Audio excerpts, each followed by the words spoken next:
नाजरीन, आज मैं आपको एक ऐसा हैरत अंगेज वाकया सुनाने जा रहा हूं कि सुनते हुए आपके दिल की धड़कनें तेज हो जाएंगी। यह वाकया शहंशाह ए बगदाद के एक प्यारे मुरीद और एक खूंखार जालिम बादशाह से जुड़ा है। एक दिन जैसे कोई रूहानी आवाज मुरीद के दिल में उतरी, मेरे मुरीद, तुम क्यों परेशान होते हो? मैं हमेशा तुम्हारे साथ हूं। लेकिन इसी मोहब्बत और भरोसे की घड़ी में जालिम बादशाह के सिपाहियों ने उस मुरीद को लोहे की सख्त जंजीरों में जकड़ लिया और सूली पर लटकाने की तैयारी शुरू कर दी। आखिर उस बेचारे मुरीद के साथ आगे क्या हुआ, यही सब जानिए आज की इस दिल दहला देने वाली और खौफ पैदा कर देने वाली कहानी में। यह किस्सा बहुत पुराने दौर का है, जब दुनिया में नेकी और बदी की जंग हर पल चलती रहती थी। दश्त ए सब्ज नाम का एक छोटा सा गांव था जो अपने नाम की तरह ही हरा भरा और सुकून से भरा रहता था। गांव की पूरी जिंदगी एक खूबसूरत झरने पर टिकी हुई थी जिसे लोग आबे रहमान कहते थे। इस पानी में एक अजीब सी बरकत थी। यह सिर्फ जमीन को नहीं बल्कि दिलों को भी ठंडक और सुकून देता था। गांव के किनारे मिट्टी से बनी एक छोटी सी खानकाह थी जहां एक बुजुर्ग पीर साहब रहा करते थे। उम्र करीब 60 बरस, चेहरे पर सफेद नूरानी दाढ़ी। पीर साहब बहुत नेक और फकीर मिजाज इंसान थे, दुनियावी लालच से पूरी तरह पाक और बस अल्लाह की बंदगी में मशगूल रहते। उनका एक गहरा रूहानी रिश्ता बगदाद के शहंशाह हजरत सैयदना अब्दुल कादिर जीलानी रहमतुल्लाह अलैह से था। पीर साहब अपने मुर्शिद की तालीम दिल में बसाए रहते और अक्सर कहते, अल्लाह के सिवा कोई ताकतवर नहीं और उसी की तरफ झुकना हमारी असली ताकत है।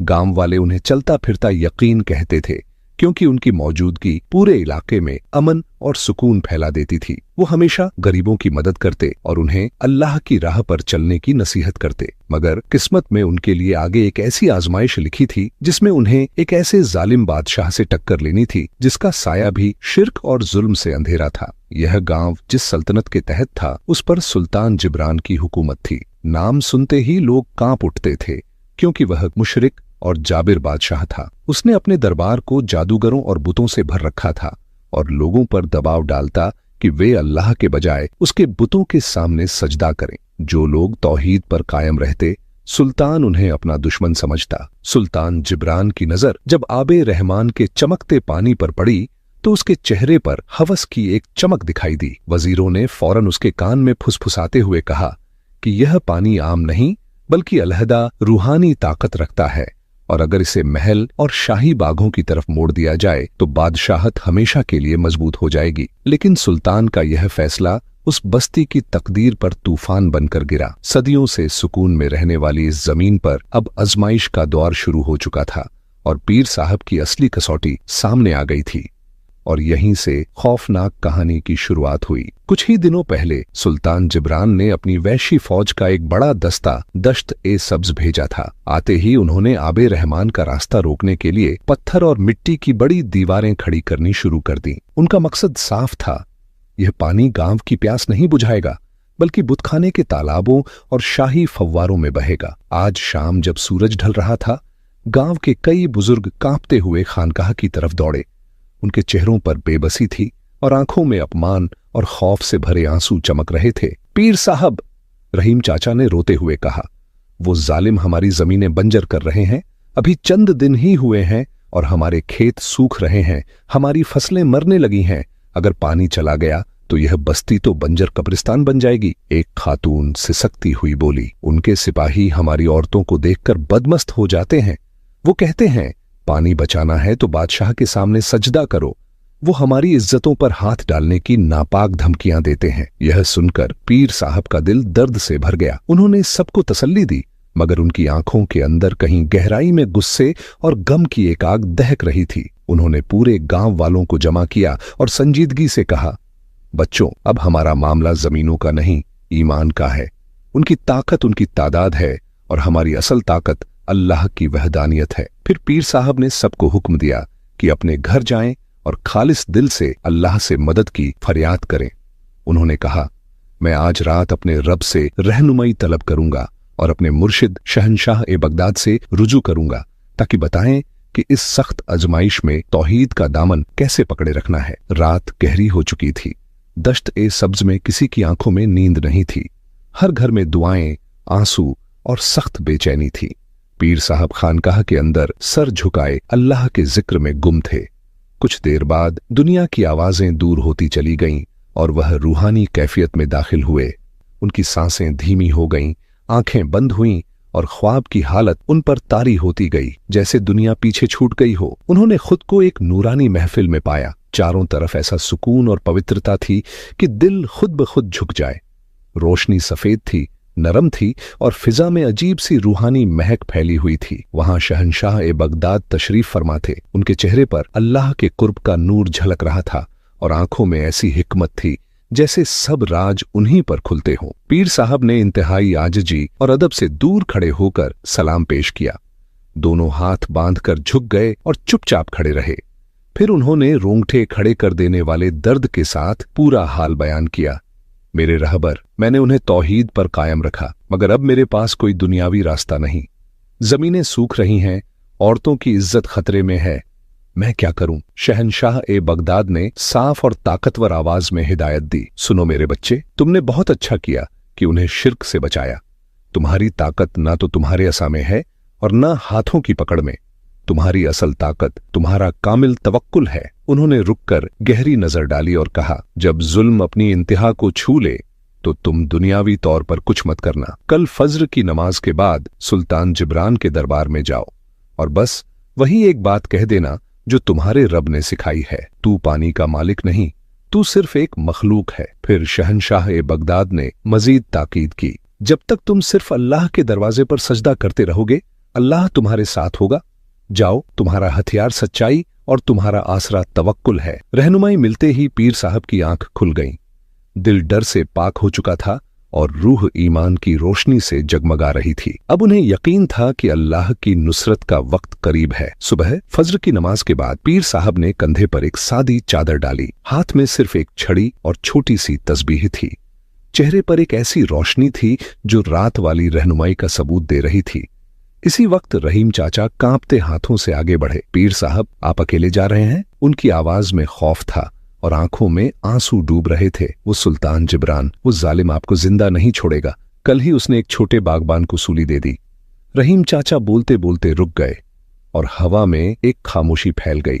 तो पीर साहब ने रहीम चाचा का हाथ थामा और हल्की मुस्कान से बोले, मेरे बच्चों, जिसका मालिक अल्लाह हो उसे मौत से कैसा डर? जिंदगी और मौत दोनों उसी के इख्तियार में हैं। मुझे मेरे मुर्शिद ने हिदायत दी है कि बस हक बात कहनी है और हक की बात में जो भी अंजाम आए वही हमारे लिए मेराज है। उन्होंने गांव वालों की तरफ देखा जिन्होंने आंखों में आंसू लिए सिर झुका रखा था। पीर साहब ने नरम मगर मजबूत आवाज में कहा, जाओ और याद रखो, मेरे लिए किसी इंसानी ताकत या चमत्कार की दुआ मत करना। बस अल्लाह की नुसरत और उसके फजल की दुआ करना। उसके बाद तुम्हारा काम सिर्फ अल्लाह की बंदगी में जुट जाना है। चाहे जमीनें बंजर हो जाएं, घर वीरान पड़ जाएं, जब तक ईमान कायम है दीवार नहीं गिरेगी। यह कहकर पीर साहब सुकून भरे कदमों से सुल्तान जिब्रान के महल की तरफ रवाना हुए। पीछे दश्त ए सब्ज के मर्द औरतें दूर तक उन्हें देखते रहे।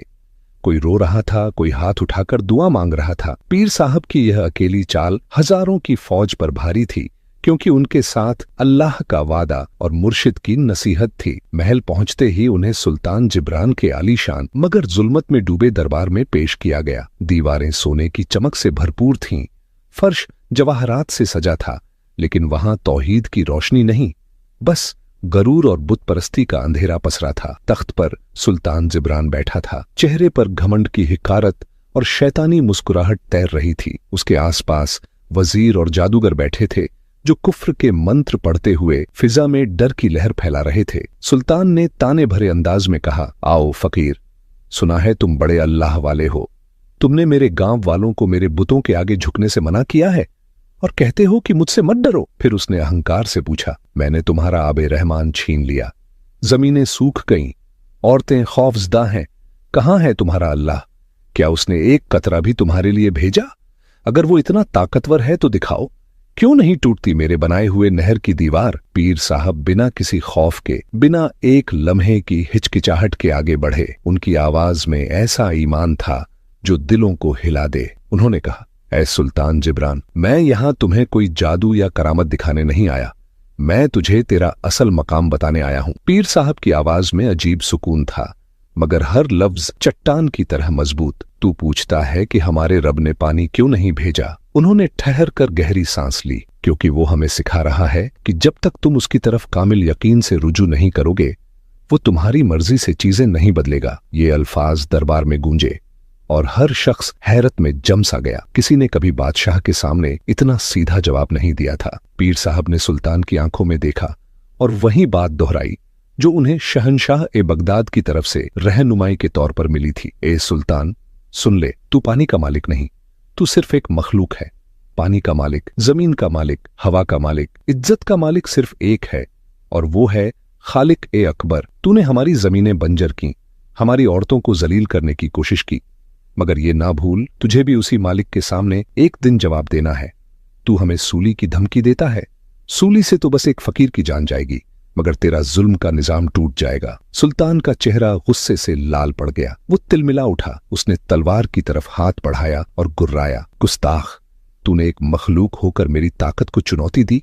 तूने मुझे मेरे बुतों के सामने जलील किया है। तेरा अंजाम बहुत बुरा होगा। मगर पीर साहब बेखौफ रहे। उन्होंने सर उठाया और पुरसुकून अंदाज में कहा, मैं तुझे नहीं, तेरे गरूर को चुनौती दे रहा हूं।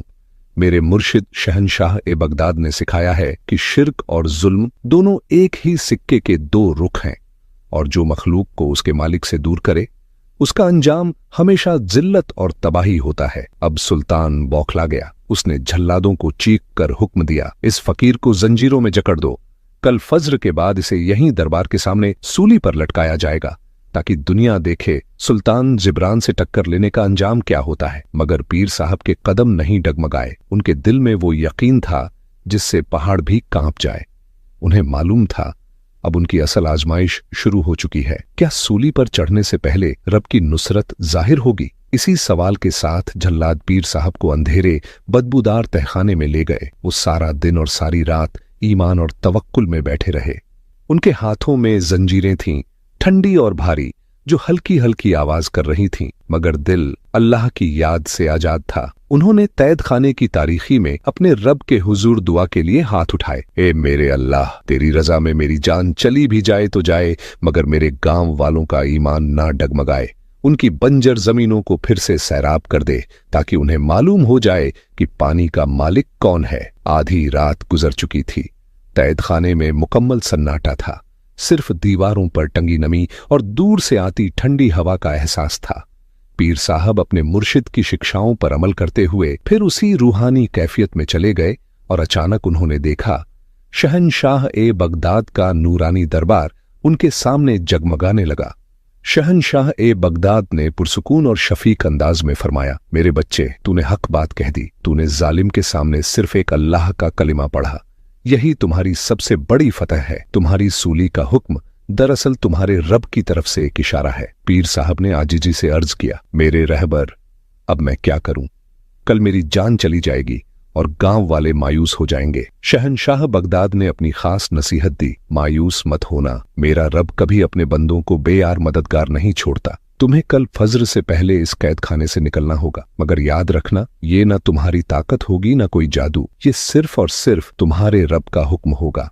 उठो, अल्लाह के नाम पर भरोसा करो और बस अपनी जंजीर को छूकर नियत करना, ए अल्लाह, अगर मेरी रिहाई तेरी रजा में है तो इसे खोल दे। फिर सीधे गांव के आबे रहमान की तरफ जाना। वहां जाकर कोई दुआ या लंबा कलिमा नहीं कहना, सिर्फ ये जुमला कहना, ए मेरे मालिक, तेरी जमीन प्यासी है। जाओ, तुम्हारा इम्तिहान खत्म होने वाला है। मगर याद रखना, सारा क्रेडिट सिर्फ और सिर्फ अल्लाह की जात को देना। शहंशाह बगदाद की हिदायत मिलते ही पीर साहब की आंख खुल गई। उनका दिल तवक्कुल से लबरेज था। उन्होंने कमर सीधी की और जंजीरों की तरफ देखा। अब उनकी आजमाइश का सबसे बड़ा और नाजुक लम्हा शुरू हो चुका था। कैद खाने में अब कोई अंधेरा या खौफ नहीं था। वह तारीक तहखाना अब उनके लिए इबादत गाह बन चुका था। दिल पूरी तरह मुतमईन था कि रिहाई सिर्फ अल्लाह के हुक्म से होगी। रात का आखिरी पहर आ चुका था। वह वक्त करीब था जब झल्लाद पीर साहब को सूली के लिए ले जाने वाले थे। पीर साहब ने सजदे से सर उठाया। आंखों में अजीब सी चमक थी, यकीन और तवक्कुल की चमक। उन्होंने कैद खाने की सर्द भारी और खनकती हुई जंजीरों को देखा। फिर उन्होंने आंखें बंद कर लीं। उनके होठों पर सिर्फ अल्लाह का नाम और दिल में अपने मुर्शिद की नसीहत गूंज रही थी, ये न तुम्हारी ताकत होगी न कोई जादू। ये सिर्फ और सिर्फ तुम्हारे रब का हुक्म होगा। उन्होंने कांपते हुए हाथ से निहायत आजजी और अदब के साथ जंजीर को छुआ। उनके दिल ने अल्लाह की जात से मुखातिब होकर नियत की, ए मेरे मालिक, अगर मेरी रिहाई में तेरी मखलूक की भलाई है और अगर मेरी नियत खालिस है कि तू ही सबका मालिक है तो मेरी इस इल्तिजा को कबूल फरमा। और फिर जंजीरें एक ही लम्हे में पीर साहब के हाथ और पांव से जुदा होकर फर्श पर गिर पड़ी। पीर साहब को यकीन हो गया कि यह उनका कोई कमाल नहीं, यह सिर्फ अल्लाह की कुदरत और उसके वादे का पूरा होना था। वो आहिस्ता से रास्ता बनाते हुए कैदखाने की तारीकी से बाहर निकल आए। इस तरह आजाद हुए जैसे कोई कैदी नहीं बल्कि हक का एक सफीर जिसे उसके बादशाह ने खुद रिहाई दी हो। पीर साहब सीधे दश्त ए सब्ज की तरफ दौड़ पड़े। अब उनका मकसद सुल्तान को शिकस्त देना नहीं था बल्कि अपने रब के हुक्म पर अमल करना था। वो उसी जगह पहुंचे जहां जालिमों ने आबे रहमान को मोड़ने के लिए एक ऊंची और मजबूत दीवार बनाई थी। नहर का वह हिस्सा मुकम्मल तौर पर सूखा और बंजर हो चुका था। गांव की सूखी जमीनें चारों तरफ फैली थीं, जैसे जमीन अपने बच्चों की प्यास पर रो रही हो। पीर साहब ने उस सूखी जमीन पर बैठकर आंखें बंद कर लीं, सर झुकाया, सांस रोकी। उन्होंने शहंशाह बगदाद की रहनुमाई याद की और सच्चे दिल से सिर्फ वही जुमला दोहराया, ए मेरे मालिक, तेरी जमीन प्यासी है। यह जुमला उनकी जुबान से नहीं बल्कि दिल की गहराई से निकला था।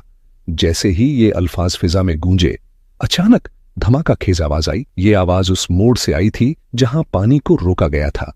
ऐसा लगा जैसे जमीन खुद फट गई हो। सुल्तान के सिपाहियों ने जो सख्त दीवारें और पत्थरों की रुकावटें खड़ी की थीं, वो एक ही लम्हे में रेत के जर्रों की तरह चकनाचूर हो गईं। ये कुदरत का ऐसा मुजाहरा था जो बता रहा था कि जब बंदा अपने रब की तरफ रुजू करता है तो दुनिया की कोई भी दीवार उसके सामने खड़ी नहीं रह सकती। आबे रहमान का पानी जो गजबनाक था, एक बहुत बड़े जोरदार खौलते हुए रेले की सूरत में सुल्तान की नहर को तोड़कर अपनी असली सिमत दश्त सब्ज की तरफ पलट गया। पानी ऐसे दौड़ा जैसे सदियों का रोका हुआ गम फट पड़ा हो। पानी की शिद्दत इतनी ज्यादा थी कि गांव के बंजर नाले एक बार फिर हयात और जीवन से भर गए। जब उन्होंने देखा कि उनके गांव की तरफ पानी बह रहा है तो वह जमीन पर सजदे में गिर गए और रोते हुए शुक्र अदा किया, ए मेरे रब, तेरी कुदरत, यह तेरी नुसरत, तेरी मदद है। हम तेरे सिवा किसी के सामने नहीं झुकेंगे। सुबह हो चुकी थी और झल्लाद सूली की तैयारी कर रहे थे। सुल्तान गरूर से बैठा था। उसके चेहरे पर घमंड की एक ठंडी मुस्कान थी। इतने में एक सिपाही हांफता कांपता दरबार में दाखिल हुआ और घुटनों के बल गिर पड़ा। बादशाह सलामत, गजब हो गया, कहर टूट पड़ा। सुल्तान गुस्से से चीखा, क्या हुआ? क्या फकीर फरार हो गया? सिपाही ने कांपते हुए चीख कर कहा, फकीर नहीं, पानी, पानी वापस चला गया। दश्त सब्ज का झरना, वो नहर जिस पर हमने दिन रात काम किया था, टूट गई। वो दीवारें जिन्हें हमने पत्थरों से बनाया था, गायब हो गईं। पानी का पूरा रेला गांव की तरफ पलट गया है और फकीर बाबा कैदखाने में नहीं है। यह सुनकर सुल्तान जिब्रान और दरबार में खामोशी छा गई। सुल्तान की आंखों में खौफ और हिकारत का अजीब सा मिश्रण था। उसने अपने जादूगरों की तरफ देखा जिनके चेहरे जर्द पीले पड़ चुके थे। उनका जादू नाकाम हो चुका था। ये क्या हुआ? किसने तोड़ा वो बंद? सुल्तान ने गरज कर पूछा, हुजूर, वो दीवार किसी इंसान की ताकत से नहीं टूटी। ऐसा लगा जैसे जमीन खुद फट गई हो और फकीर बाबा के फरार का कोई निशान नहीं। सुल्तान जिब्रान का गरूर पहली बार टूटा था, मगर वह अभी भी अपने जुल्म पर कायम था। अब वह पीर साहब की रूहानी ताकत से नहीं बल्कि सीधा उनके ईमान से टक्कर लेगा। दश्त सब्ज में एक गैर मामूली मंजर था। पानी वापस आ चुका था। कई दिनों की बंजर जमीनों को छूते ही पानी में एक नई जिंदगी आ गई थी। लोग हैरत, शुक्र और खुशी से पागल हो रहे थे। गांव वाले पीर साहब की खानकाह की तरफ दौड़े, मगर वह वहां नहीं थे। तब उन्होंने देखा कि पीर साहब झरने के किनारे सजदे में पड़े हैं। उनकी पेशानी भीगी हुई थी और होंठों पर बस एक ठंडी सांस थी, रब की कुदरत का राज बयान करती हुई। जब पीर साहब सजदे से उठे तो उनके चेहरे पर अल्लाह की अजमत का नूर था। गांव वाले उनके पास आए, रोए और उनके हाथों को चूमने लगे। पीर साहब, ये आपकी ताकत है, आपने ही पानी वापस लाया है। पीर साहब ने फौरन अपना हाथ खींच लिया और बुलंद आवाज में कहा, खबरदार, ये मेरी ताकत नहीं है। अगर आपने ये बात कही तो आपका ईमान टूट जाएगा। ये सिर्फ और सिर्फ मेरे रब की कुदरत और फजल है। मैं तो सिर्फ एक आजिज बंदा हूं जिसने उससे मदद मांगी जो हर चीज का मालिक है। पानी वापस आ चुका था, मगर सुल्तान जिब्रान के सिपाही अब भी गांव में थे और औरतों की इज्जत पर हमलावर हो सकते थे। पीर साहब को मालूम था कि उनका अगला इम्तिहान इस जालिम बादशाह के अखलाकी जुल्म को रोकना है। दश्त सब्ज में पानी की वापसी ने सुल्तान जिब्रान के दरबार में सदमे और खौफ की लहर दौड़ा दी थी। उसके वजीर और जादूगर काफुसियां कर रहे थे कि यह फकीर की करामत नहीं, यह किसी आसमानी ताकत का इशारा है। सुल्तान का गरूर बुरी तरह जख्मी हो चुका था। उसने अपनी बादशाहत के हजारों साल पुराने खौफ को पहली बार टूटते देखा था, मगर सुल्तान जिब्रान एक जालिम मुशरिक होने के नाते अपनी हार मानने को तैयार न था। वो समझा कि पीर साहब को अल्लाह की मदद इसलिए मिली क्योंकि उसने सिर्फ भौतिक चीज पर हाथ डाला था। अगर मैं उसकी जमीन और पानी नहीं छीन सकता तो मैं वह छीनूंगा जो उसे सबसे ज्यादा अजीज है। सुल्तान ने गुस्से से चीख कर कहा, मैं इन औरतों की इज्जत पर हाथ डालूंगा ताकि इनका ईमान टूट जाए और यह मेरे कदमों में आकर सजदा करें। इनकी जिल्लत इनके ईमान को तोड़ देगी। उसने फौरन अपने सबसे वहशी सिपाहियों को हुक्म दिया कि दश्ते सब जाएं। वह जमीनों से लगान न लें, पानी को न रोकें, बल्कि सिर्फ गांव की औरतों को जलील करें और उन्हें डराएं कि अगर वह बादशाह के बुतों के सामने सजदा नहीं करेंगी तो उनकी इज्जतें महफूज नहीं रहेंगी। अब पीर साहब की आजमाइश सिर्फ अल्लाह की ताकत पर भरोसे की नहीं, बल्कि अल्लाह की मखलूक की हुर्मत को बचाने की थी। दश्त सब्ज में पानी की वापसी से खुशी की लहर उठी थी, मगर इस खुशी के नीचे एक नया तूफान धीरे धीरे उठ रहा था, जो ईमान, इज्जत और सब्र की सबसे बड़ी परीक्षा बनने वाला था। सिपाहियों के नए दस्ते गांव में दाखिल हुए। उनकी निगाहें गांव की मासूम बहू बेटियों पर टिकी थीं। हर औरत अपने घर में खौफजदा थी और मर्द उनकी इज्जत की हिफाजत के लिए हर लम्हा तड़प रहे थे। एक शाम कई मर्द और औरतें, जिनकी आंखों में बेबसी और जिस्म पर जुल्म के निशान थे, पीर साहब की खानकाह में जमा हुए। पीर साहब, हमारी जमीनें तो सैराब हो गईं, मगर अब हमारी इज्जत और ईमान खतरे में है, रहीम चाचा ने रोते हुए कहा। एक जवान औरत ने सिसकते हुए कहा, वो सिपाही, वो हमें धमकाते हैं और कहते हैं कि तुमने पानी वापस ले लिया, मगर तुम्हारी इज्जत हमसे कोई नहीं छीन सकता। पीर साहब, हम अब क्या करें? हमारे ईमान की हिफाजत कीजिए। पीर साहब का दिल यह सुनकर टुकड़े टुकड़े हो गया। उनके चेहरे पर दर्द साफ झलक रहा था। उन्होंने कांपते हाथों से आंसू पोंछे। उन्होंने कहा, मेरे बच्चों, देखो, ईमान का सबसे बड़ा इम्तिहान उस वक्त होता है जब हमारी इज्जत पर बात आए। मगर गांव वाले बेचैन थे। एक नौजवान ने गुस्से से कहा, अगर अल्लाह ने पानी वापस भेज दिया तो वह हमारी माओ बहनों को इस जिल्लत से क्यों नहीं बचाता? क्या हमारी आजिज़ी कबूल नहीं हुई? पीर साहब को इस सवाल का जवाब अपने मुर्शिद से पूछना था ताकि तौहीद का दामन न छूटे। पीर साहब ने उस रात इबादत में खुद को वक्फ कर दिया और इस सख्त और नाजुक सवाल का जवाब अपने मुर्शिद शहनशाह बगदाद से ख्वाब की कैफियत में तलब किया। उन्होंने फिर खुद को उस नूरानी दरबार में पाया। पीर साहब ने इंतहाई आजिज़ी और दर्द के साथ सारा हाल बयान किया। शहनशाह बगदाद ने निहायत हिकमत और रूहानी जलाल के साथ फरमाया, मेरे बच्चे, तुमने बहुत अहम सवाल पूछा है। अल्लाह ने पानी वापस भेजा ताकि तुम्हें यह यकीन हो जाए कि तुम्हारे रब की ताकत जालिम की ताकत से कहीं ज्यादा है। मगर इज्जत और ईमान की हिफाजत का मामला अलग है। अल्लाह चाहता है कि तुम यह सीखो कि जालिम से टक्कर सिर्फ मैदान में नहीं होती, यह टक्कर अखलाक, हया और सब्र के मैदान में भी होती है। इज्जत सिर्फ अल्लाह की तरफ से मिलती है और वह इज्जत उस वक्त महफूज होती है जब इंसान बेहयाई और खौफ के सामने इस्तकामत दिखाए। शहनशाह बगदाद ने अगली हिदायत दी, तुम कल सुबह उसी नहर के किनारे जाओगे जहां तुम्हें अल्लाह की नुसरत मिली थी। तुम्हारे साथ गांव की तमाम औरतें होंगी। उन्हें कहना कि वह अपने कपड़े सादगी से पहने और अपने सरों को ढंक कर रखें। सिपाही आए तो उन्हें कोई बद्दुआ या जवाबी हमला नहीं करना। तुम्हें सिर्फ 2 काम करने हैं, तौहीद का ऐलान, उन जालिमों के सामने एक बार फिर यह ऐलान करना कि इज्जत का मालिक सिर्फ अल्लाह है। इसके बाद तमाम औरतों को लेकर जमीन पर लंबा सजदा करना और सिर्फ अल्लाह से दुआ करना, ए मालिक, हमारी इज्जत की हिफाजत कर। शहनशाह बगदाद ने इख्तिताम किया, याद रखो, जो शख्स अपने रब पर भरोसा करके सर झुका लेता है, उसे दुनिया का कोई जालिम सर उठाने पर मजबूर नहीं कर सकता। तुम्हारा काम सिर्फ अल्लाह की तरफ रुजू करवाना है। अल्लाह इन जालिमों को इस तरह जलील करेगा कि इन्हें इबरत हो जाएगी। पीर साहब को एक ऐसी हिकमत मिली थी जो तलवार से ज्यादा तेज और हथियार से ज्यादा ताकतवर थी। अब उनका इम्तिहान यह था कि वह औरतों के खौफ को कैसे ईमान में बदलेंगे। पीर साहब की आंख खुल गई तो सुबह का वक्त था। उन्होंने जल्दी से गांव वालों को जमा किया। उन्होंने अपने मुर्शिद की तमाम हिदायत उन्हें सुनाई और कहा कि उन्हें खौफ को ईमान में बदलना है। आज हम एक नई जंग लड़ने जा रहे हैं। यह जंग हया और हया के मालिक के लिए है। दश्त सब्ज की तमाम औरतें जिनमें खौफ था, मगर पीर साहब के ईमान की गर्मी उनके दिलों में उम्मीद की लौ जगा रही थी। वह सादगी से पर्दे में नहर के किनारे जमा हो गईं। थोड़ी देर बाद सुल्तान जिब्रान के वैशी सिपाही वहां पहुंचे। उन्होंने यह मंजर देखा तो जोर से हंसने लगे। ओहो फकीर बाबा, अब क्या करने आए हो? क्या पानी वापस आ गया तो तुम्हारी इज्जतें भी वापस आ जाएंगी? एक सिपाही ने कहा लगाया। सिपाही आगे बढ़े और औरतों के गिरोह की तरफ जाने लगे। माहौल में शदीद दर्द छा गया। पीर साहब आगे बढ़े और सिपाहियों को रोका। उन्होंने एक बार फिर उसी यकीन और तवक्कुल से चीख कर कहा, ए सुल्तान जिब्रान के जालिम सिपाहियों, यह इज्जत तुम्हारे बादशाह की नहीं है।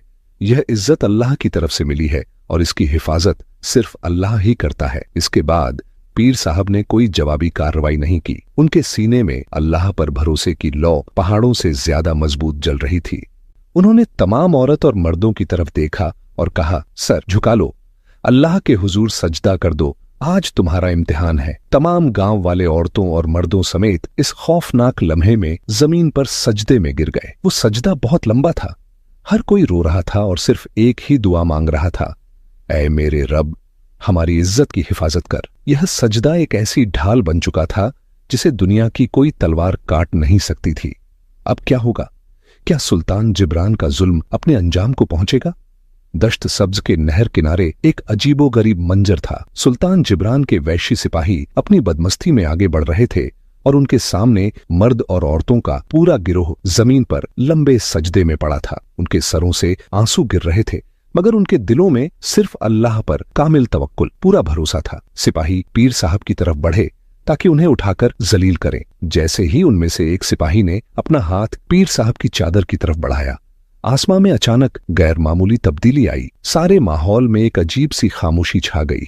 सूरज की रोशनी गायब हो गई और आसमान का रंग सुर्ख हो गया। ऊपर से एक खौफनाक आवाज आई जो किसी तूफान की नहीं बल्कि अल्लाह के कहर का ऐलान लगती थी। सिपाहियों ने घबराकर आसमान की तरफ देखा। एक पल के लिए उन सबके दिलों में वह डर और दहशत बैठ गई जिसका वादा अल्लाह ने अपने जालिमों से किया है। वो वैशी दरिंदे जो चंद लम्हे पहले अपनी ताकत पर गरूर कर रहे थे, अब बेजान मूर्तियों की तरह वहीं जम गए। उनके हाथ और पांव शल हो गए। एक सिपाही भी उन सजदा रेज बंदों को छू ना सका। पीर साहब और गांव वालों ने देखा कि तमाम सिपाही जो वहां खड़े थे लड़ रहे हैं। उनके हथियार जमीन पर गिर चुके हैं और उनके चेहरे खौफ के मारे नीले पड़ चुके हैं। वह बोलने की कोशिश कर रहे थे, मगर उनके मुंह से सिर्फ हाँपने की आवाजें निकल रही थीं। अल्लाह ने अपनी मखलूक की इज्जत की हिफाजत इस तरह की कि जालिमों की सबसे बड़ी ताकत यानी उनकी जिस्मानी कुव्वत वहीं मफलूज कर दी।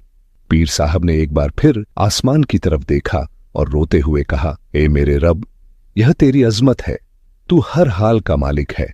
तूने हमारे जिस्मों को नहीं बल्कि हमारी इज्जत और ईमान को बचाया। पीर साहब ने सिपाहियों की तरफ देखा जो अब भागने के काबिल भी नहीं थे। उन्होंने गांव वालों से कहा, इन पर कोई जुल्म ना करना, इन्हें इनके हाल पर छोड़ दो।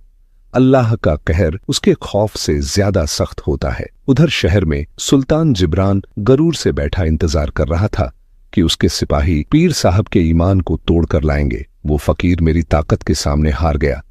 मैंने उसके पानी को वापस आने दिया, मगर अब उसकी इज्जत मेरे हाथ में है। अचानक उसके महल के अंदरूनी हिस्से में हलचल शुरू हो गई। एक नौकर दौड़ता हुआ आया और चीखा, बादशाह सलामत, बाहर अजीबोगरीब मंजर है।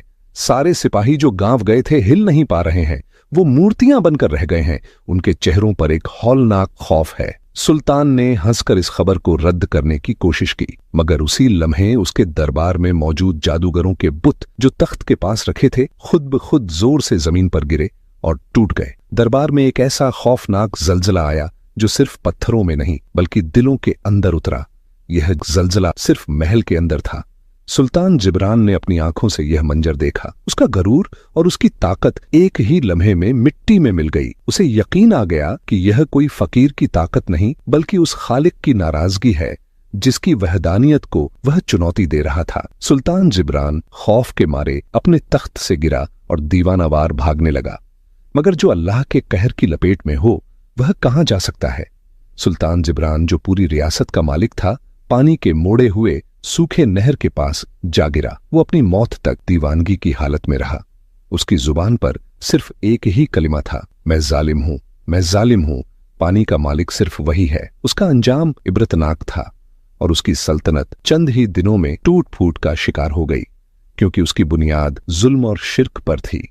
एक जालिम बादशाह का अंजाम पूरी दुनिया के लिए एक सबक बन गया, जिसकी वजह एक आजिज और अल्लाह पर भरोसा रखने वाला फकीर था। उस रात का खौफ, वो सूनी नहर और टूटा हुआ तख्त आज भी गवाही देता है कि इज्जत और ताकत सिर्फ उसी के हाथ में है। सुल्तान जिब्रान की तबाही के बाद दश्त सब्ज का गांव एक बार फिर सुकून और ईमान का केंद्र बन गया। पीर साहब ने कभी भी इस वाक्य को अपनी करामत नहीं कहा। वह हमेशा यही कहते रहे, यह मेरी नहीं, मेरे रब की नुसरत है, और यह मेरे मुर्शिद शहनशाह बगदाद की तालीम का फैज है, जिसने हमें सिर्फ एक अल्लाह की तरफ रुजू करना सिखाया। मेरे बच्चों, आज तुमने 2 बड़े सबक सीखे हैं। पहला यह कि जालिम की ताकत रेत की दीवार होती है, वो एक दिन जरूर गिरती है। और दूसरा और सबसे अहम यह है कि जब अल्लाह ने तुम्हारी जमीन को बंजर किया ताकि तुम्हारा भरोसा दुनियावी पानी से हटकर उसके हुक्म पर कायम हो जाए, और जब तुम्हारी इज्जत खतरे में पड़ी ताकि तुम हथियारों के बजाय सिर्फ सजदे से मदद मांगो, तो इसका मतलब यह है कि अल्लाह तुम्हें यह सिखाना चाहता था कि मुश्किल कुशा, इज्जत बख्शने वाला और हयात देने वाला सिर्फ एक है। हमने ना तलवार उठाई, ना कोई जादू किया। हमने सिर्फ शहनशाह बगदाद की रहनुमाई पर अमल करते हुए तौहीद का कलमा कहा और अल्लाह की तरफ रुजू किया, और अल्लाह ने हमारी मदद की। पीर साहब और दश्त सब्ज के गांव वाले हमेशा के लिए इस ईमान पर कायम हो गए कि जिसका तवक्कुल अल्लाह पर हो, उसका कोई बाल भी बीका नहीं कर सकता। उस रात के बाद दश्त सब्ज की हवाओं में जिक्र और सुकून बस गया। तो नाजरीन, ये थी हमारी आज की वीडियो। अगर वीडियो अच्छी लगी है तो वीडियो को लाइक करके अपने दोस्त अहबाब से भी ज्यादा से ज्यादा शेयर करें। आपके ख्याल में आज के दौर में हम अपने ईमान और इज्जत की हिफाजत किस तरह कर सकते हैं? अपनी राय का इजहार कमेंट बॉक्स में जरूर लिखें। जज़ाकल्लाह।